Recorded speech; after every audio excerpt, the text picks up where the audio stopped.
Line टाणिले ए line ठारू blouse रो लंबा माप नबा। ब्लाउज रो लंबा होची 14 इंच अधा अछि माने ता धीरे आमे 1 इंच प्लस करिबा माने 15.5 इंच रे मार्क कले। आर्म होल लाइन पे आमे एठी 6.5 इंच रे मार्क करिबा।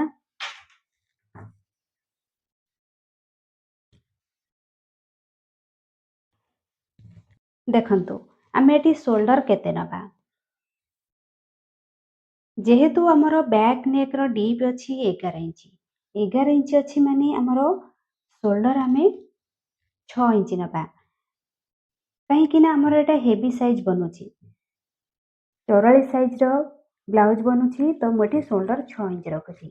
जदि चेस्ट साइज कम थांता ताले हमें 5.5 इंच ही नहीं थांते। तो एठी मु 6 इंच ही शोल्डर रखुची।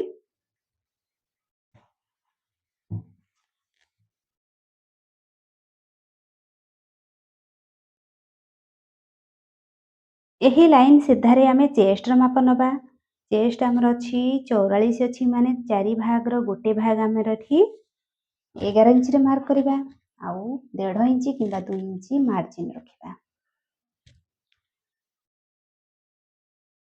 अंटार माप 36 अछि तो 36 रो 4 भाग रो गोटे भाग होछि हमर 9 इंच। ता सहित अंटारे जो प्लेट पड़े ता पई 1 इंच नबा आउ 2 इंच मार्जिन रखिबा।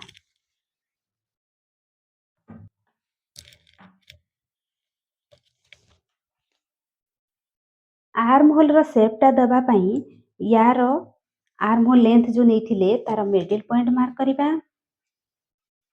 आउ ए कोण पाखरो आमे 1 इंच मार्क कले। ए पॉइंट आउ ए जो फिटिंग लाइन अछि हमर जो चेस्ट लाइन अछि ताको मिसेई गिरी आमे शेप टा दबा।